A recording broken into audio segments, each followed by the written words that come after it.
어떤 부인이요, 너무 부유한 집에 태어났어. 부족함이 없어요. 그래서 남편 잘 만났지, 애들 잘 크지, 그저 세상 재미로 하루하루 살았어요.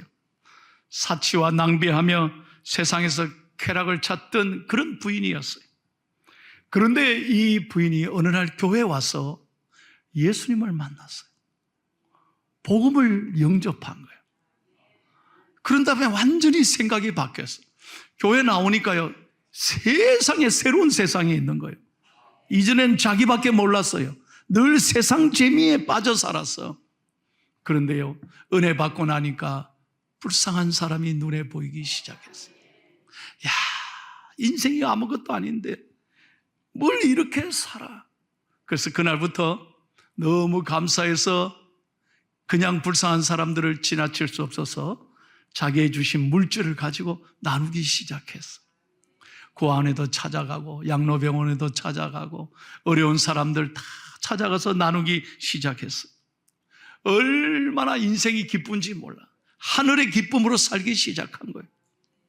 그런데 어느 날 이제 먹을 것 준비하고 선물을 준비해서 고아원에 가서 아이들에게 막 나눠주고 사랑을 베푸는데, 고아원에 어린 아이가, 소녀가 자기한테 찾아와서 손을 탁 잡더니 하는 말, 아주머니, 아줌마는 혹시 예수님 부인 아니세요? 그 말에 이 부인이 너무 감격하는 거예요. 내 인생이 이렇게 변화돼서 누군가에게 이런 얘기 듣는다는 게 얼마나 감사한, 펑펑 우는 거예요. 사랑하는 여러분, 이 작은 아이의 눈에 비친 이 여인은 마치 예수님의 모습과 같았기에 예수님 부인 아니시냐고. 우리도 인생 살아오면서 어떻습니까? 지나온 인생을 한번 여러분 돌아보시기를 바라요. 지금까지 살아오면서 정말 나누고 베풀고 사랑하는 인생이었습니까? 아니면 여전히 이기적이고 나밖에 모르고 나만 걱정하는 그런 욕심의 사람이 아니었는지, 오늘 말씀을 통해서 우리가 주님이 원하시는 삶이 어떤 삶인지 오늘 말씀을 통해 내 자신을 돌아보고 은혜 받는 소중한 시간이 되기를 예수님의 이름으로 축복합니다. 이 유대인의 3대 종교적인 임무는 3가지였습니다. 그것은 구제와 기도와 금식이었습니다. 구제는 뭐냐? 영상을 보세요. 대인적인 것입니다. 인간관계에서 나타내는 신앙적인 태도입니다. 그것은 나누고 베푸는 것을 말합니다. 기도는 대신적인 것입니다. 하나님 앞에 더 가까이 나가는 영적인 삶을 말합니다. 그리고 마지막으로 금식은 대아적인 것이다. 나 스스로를 건강하게 만드는 거예요. 바른 신앙을 가지게 하는 신앙생활의 근본을 말하는 것입니다. 유대인들은 이 3가지를 매우 귀중한 덕목으로 생각했습니다. 그런데 오늘 주님께서는 먼저 이 3가지를 말씀하기 전에 1절에 매우 중요한 신앙의 표준을 말씀하셨습니다. 다 같이 1절을 읽겠습니다. 시작. 사람에게 보이려고 그들 앞에서 너희 의를 행하지 않도록 주의하라. 그리하지 아니하면 하늘에 계신 너희 아버지께 상을 받지 못하느니라. 아멘. 무슨 말씀입니까? 여러분, 신앙의 기본은 뭐냐? 먼저 바로 서야 되는데 그것은 사람에게 보이려고 하지 말라는 거예요. 사람을 의식하지 말고 하나님 앞에서 신앙생활 하라는 것입니다. 여러분, 우리는 늘 눈에 보이지 않는 하나님보다 눈에 보이는 사람을 의식할 때가 얼마나 많은지 몰라. 저 사람이 어떻게 나를 볼까? 저 사람이 나에 대해서 어떤 말을 할까? 늘 거기에 신경 쓰는 거예요. 아닙니다. 올바른 기준은 뭐냐? 늘 하나님 앞에서 산다는 걸 잊지 말아야 합니다. 사람은 속일 수 있어도요, 하나님은 절대로 속일 수 없어요. 그래서 우리는 하나님을 두려워하는 거예요. 하나님을 늘 의식하고, 우리는 하나님 앞에서 내가 어떻게 살아가야 될지, 이것이 중요한 것이지 사람을 의식하거나 사람에게 보이려고 신앙생활 하지 말라는 것입니다. 그러면서 오늘 하나님께서는 2절 말씀에 이렇게 계속해서 말씀합니다. 구제에 대해서 특별히 말씀합니다. 시작. 그러므로 구제할 때 외식하는 자가 사람에게서 영광을 받으려고 회당과 거리에서 하는 것 같이 너희 앞에 나팔을 불지 말고 진실로 너희에게 이르노니 그들은 자기 상을 이미 받았느니라. 예수님께서는 구제에 대하여 제일 먼저 말씀하십니다. 구제는 다른 사람의 필요를 돕는 자선으로 끝나서는 안 된다. 원 포인트 도와주는 거로 되면 안 된다는 거예요. 구제는 도움이 필요한 사람들에게 끊임없이 나누고 베푸는 것입니다. 아무런 대가를 바라지 말고. 한번 따라합시다. 아무런 대가를 바라지 말고. 정말 아멘이십니까? 근데 우리는 이러잖아요. 내가 줬다. 내가 어려운데 네 준 거야. 자기를 드러내는 것입니다. 여러분, 아닙니다. 여러분에게 주신 물질은 여러분의 것이 아닙니다. 하나님이 주신 은총이요 선물인 것입니다. 만약 우리 것이라면 우리가 세상 떠날 때 가지고 갈 수 있어야 되잖아요. 그런데 보십시오. 어느 누가 마지막 가는 길에 돈을 가지고 가는 사람이 있습니까? 다 놓고 가는 것입니다. 내 것이 아니기 때문입니다. 은행의 어카운트에 아무리 돈이 많아도 여러분 마지막 갈 때는 다 놓고 가는 것입니다. 그래서 여러분, 우리에게 주신 물질은 하나님의 축복입니다. 이것은 이 땅에 사는 동안 나누고 베풀고 어려운 사람들에게 구제하라고 주신 마땅한 하나님의 축복입니다. 그래서 여러분, 주님께서는 이렇게 말씀합니다. 여러분, 요한일서 3장 17절을 보세요. 매우 중요한 말씀이 하나 있습니다. 시작. 누가 이 세상의 재물을 가지고 형제의 궁핍함을 보아도 도와줄 마음을 닫으면 하나님의 사랑이 어찌 그 속에 거하겠느냐. 자, 보십시오. 이 세상의 재물을 가지고, 이 재물은 그냥 돈이 아닙니다. 비오스란 말인데 헬라어로 생활비를 말합니다. 무슨 말입니까? 가난한 형제를 돕는다는 것은 쓰고 남은 것을 돕는 게 아니라는 거예요. 네 생활비 정말 네한테 필요하지만 그것을 아껴서 더 어려운 이웃들에게 나눠주라는 것입니다. 우리는 흔히 이러잖아요. 내가 쓰고 남아야 도와준다. 여유가 있어서 도와준다. 하나님 그렇게 말씀하지 않습니다. 네 생활비 중에 네가 필요한 건 내가 알지만 그럼에도 불구하고 마땅히 더 어려운 사람에게 나누라고 말씀하는 것입니다. 다시 말씀드립니다. 왜요? 내 것이 아니기 때문에. 그리고 이렇게 말씀합니다. 야고보서 2장 15절에서 17절 말씀을 계속해서 읽겠습니다. 시작. 만일 형제나 자매가 헐벗고 일용할 양식이 없는데 너희 중에 누구든지 그에게 이르되 평안히 가라, 덥게 하라, 배부르게 하라 하며 그 몸에 쓸 것을 주지 아니하면 무슨 유익이 있으리요? 이와 같이 행함이 없는 믿음은 그 자체가 죽은 것이라. 아멘. 지금 배고픈데, 지금 너무 힘든데 말로만 내 네 사랑한대, 네 좋아하는 거 알제, 평안히 가라, 가서 잘 먹고 힘내라, 무슨 소용이 있냐는 거예요. 그 말이 말로만 하지 말라는 거예요. 정말 필요한 것을 우리가 공급해 주는 게 그것이 구제이고 마땅히 그리스도의 사랑이라는 것입니다. 사랑하는 여러분, 우리는 이 땅에 살면서 거저받았습니다. 생각해 보세요.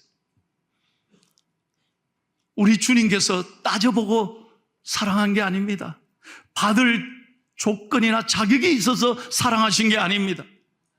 저와 여러분을 사랑하시되 목숨까지 아낌없이 내어주셔서 사랑했기에 오늘 우리가 하나님의 자녀가 되어 이렇게 예배드리고 있는 거예요.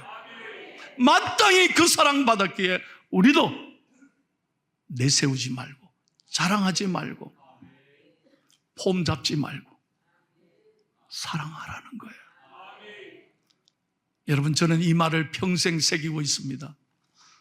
받은 것은 마음에 새기고 준 것은 물에 띄워 보내라. 제가 뭐라고 그랬어요? 받은 것은 어디에 새기고? 마음에 새기고. 준 것은 어디에요?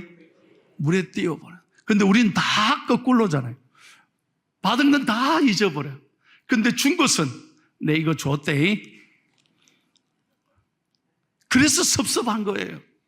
그래서 그 받은 사람이 나한테 갚지 않으면 시험 드는 거예요. 주님께서는 그렇게 말씀하지 않습니다. 마땅히 사랑해라. 그저 받았으니 그저 주라는 거예요. 한번 따라합시다. 그저 받았으니 그저 주라. 여러분, 구제할 때 인색하게 하지 마세요. 투덜투덜 대지 마세요. 불평하지 마세요. 자기를 내세우지 마세요. 즐겁게 구제하라는 거예요. 로마서 12장 8절을 읽겠습니다. 시작.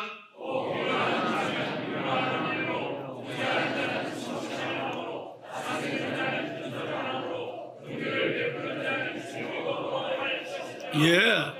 긍휼을 베푸는 자는 무엇으로 하라 그랬어요? 즐거움으로 해라. 기쁘게 하라는 거예요. 내가 나눌 수 있어서 얼마나 감사해요. 내가 누군가에게 빵 하나나 음식 하나 이걸 줄 수 있는 게 얼마나 축복이에요. 그래서 즐거움으로 하라는 거예요. 구제는 두 가지 형태가 있습니다. 하나는요, 소나기형 구제가 있고 또 하나는 이슬형 구제가 있습니다. 여러분, 소나기형 구제는 굉장히 충동적입니다. 즉흥적입니다. 꽉 소나기가 쏟아지잖아요. 이런 사람은 여러분 구제할 때 보면 소나기처럼 요란합니다. 막 떠벌립니다. 자랑합니다. 내 이거 한대. 그래서 언론에 나와야 되고요. 자기 알아줘야 되고요. 주보에도 나와야 되고요. 모든 어디 신문 방송이 자기 이름 안 나오면 그냥 섭섭해하는 거예요. 이게 소나기형 구제인 거예요. 그러나 여러분, 이슬형 구제는 그렇지 않아요. 밤사이에 잠든 때 언제 내렸는지 알 수 없지만 메마른 대절에 이슬이 촉촉히 내려지면 모든 동식물이 얼마나 생명 있게 잘 자라는지 몰라요. 조용하고 은밀하게 하는 구제입니다. 그리고 이런 구제는 끊임없이 이어지는 거예요. 여러분에게 이 부부를 소개하겠습니다. 여러분 혹시 아세요? 누군지? 아마 어르신들은 잘 모를지 몰라. 젊은이들은 알 거예요. 이 남자는 가수 션입니다. 손이 아니고 션입니다. 부인은 탤런트 정혜영 씨입니다. 제가 이분에 대한 그 기사를 스크랩하면서 굉장히 감동을 받았어요. 여러분, 연예인들은요, 좋은 차를 타는 게 소원 아닙니까? 그래서 자랑합니다. 자기의 인기를 의시됩니다. 그리고 수십억 되는 펜션이나 고급 빌라에 사는 걸 자랑합니다. 이 부분은 그렇지 않습니다. 예수 믿는 게 너무 감사해서 하나님이 주시는 이 재능을, 이 인기를 자기를 위해 쓰는 것이 아니라 이웃을 위해서 나누어 줍니다. 얼마나 아름다운지. 불우한 어린이들을 위해서 평생 나누고 베푸는 거예요. 지금까지 연탄 배달 봉사활동에 앞장섭니다. 제가 놀라운 건 지금까지 이 부부가 기부한 액수가 얼마냐? 지금까지 57억입니다. 이 부부가 지금까지 기부한 금액만 57억입니다. 놀라우지 않아요? 이 젊은 부부가 다 나누고 베푸는 거예요. 더 놀라운 것은요, 여러분, 얼마 전에 신문에 나왔습니다. 그래서 알았습니다. 이 부부가 14년간 꿈이 있었습니다. 그게 뭐냐? 14년 전에 알았던 농구선수, 연대 출신 기아 농구단에서 활약했던 박성일이라는 선수가 루게릭 병으로 14년 전에 쓰러졌습니다. 침대에서 꼼짝하지 못하는 이 성일 선수를 위해서 이 부부가 꿈을 가지기 시작하고 기도하기 시작했습니다. 국내 최초의 루게릭 전문 병원을 주여 세우게 해 주십시오. 그래서 경기도 용인에다가 착공했습니다. 작년 12월 달. 금년 12월 달에 이 루게릭 병원을 이제 완공하게 된다는 거예요. 무려 218억을 들어서 지금까지 14년 동안 달리기 하고 그리고 아이스 챌린지를 통해서 많은 사람에게 감동을 줘서 기부액을 모은 것이 218억 원.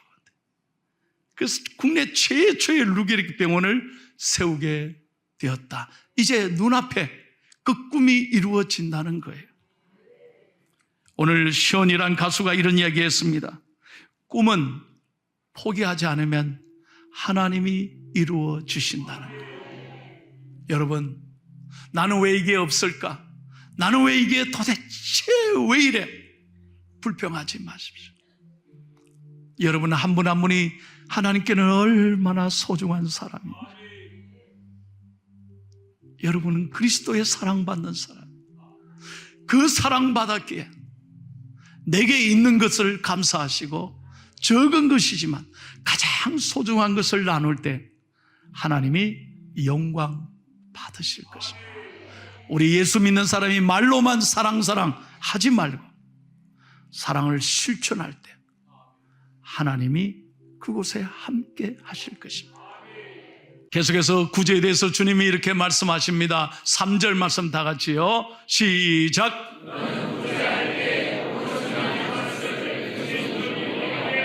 그렇습니다.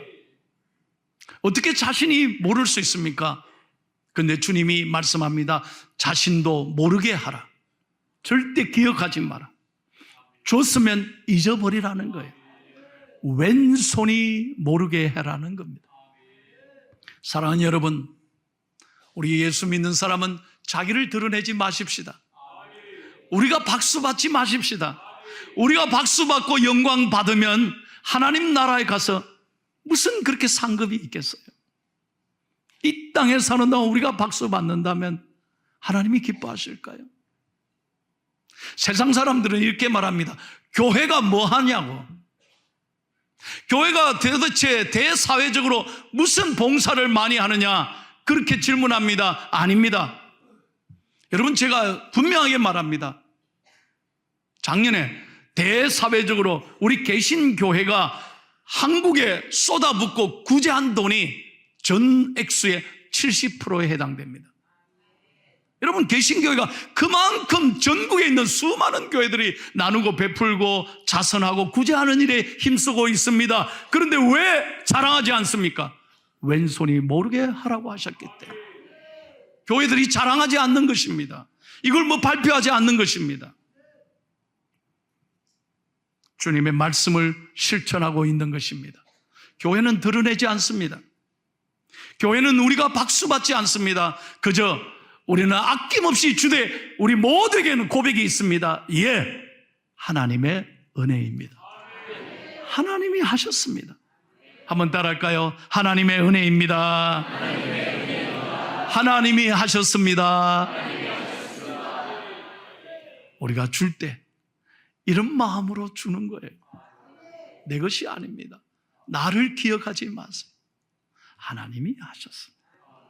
오늘 주님이 말씀하는 게 바로 이거라는 거예요. 마지막으로 주님께서 우리에게 참 놀라운 위로의 말씀을 하십니다. 그렇게 나누고 베풀면 주님이 잊어버릴까요? 아닙니다. 4절 말씀 다 같이 읽고 설교를 마치겠습니다. 시작!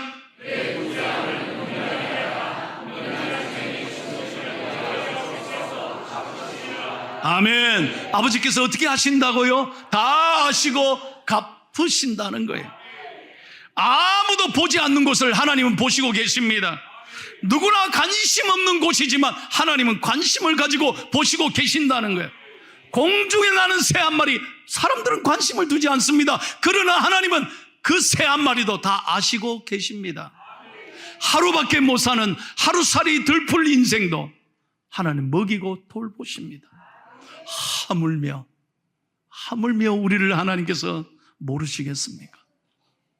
여러분이 엄밀히 나누고 베푸는 것, 내가 힘들지만 나도 어렵지만 더 어려운 이웃들에게 아낌없이 절약해서 나누고 베푸는 것, 하나님은 적은 소자에게 냉수 한 그릇 대접한 것조차도 하나님은 기억하시고 반드시 갚아주신다는 거예요.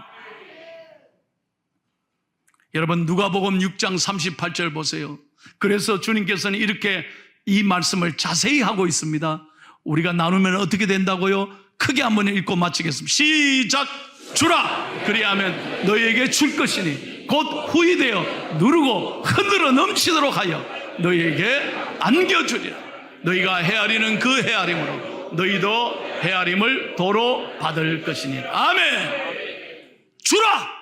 그리하면 너희에게 줄 것이라 그랬어요. 그냥 주는 게 아니에요. 후히되어 넘치도록 하나님 갚아 주신다. 저는 중학교 3학년 때 처음 교회를 갔습니다. 아무도 예수 믿지 않았습니다. 저희 어머니는 절에 다니는 보살이었습니다. 아버지가 일찍 돌아가시고 인생이 너무 제가 아팠습니다. 살 길이 캄캄했어요. 지금부터 46년 전이죠. 교회를 처음 갔는데 중학교 3학년 저를 담당하는 교회 선생님이요. 열아, 앉아라 그래요. 제일 앞에 앉았어요. 그래서 분반 공부를 하는 걸 하는데 그날 분반 공부를 하면서 다 따라하라는 거예요. 내 평생 처음으로 교회 와서 노래를 하나 배웠습니다. 그리고 율동을 하라는 거예요. 따라서. 율동이란 말도 참 들었습니다. 무슨 노래냐? 바로 이 노래였습니다. 이상하다 동전 한 입 움켜잡으면 없어지고 쓰고 빌려주면 풍성해져 땅 위에 가득 차네. 오, 사랑은 참으로 버리는 것. 처음으로 교회 와서 노래를 배웠습니다. 제가 50년 전에 배운 걸 지금도 압니다. 이상하다 동전 한 입 움켜잡으면 없어지고. 똑바로 좀 해라. 한 대 맞았습니다.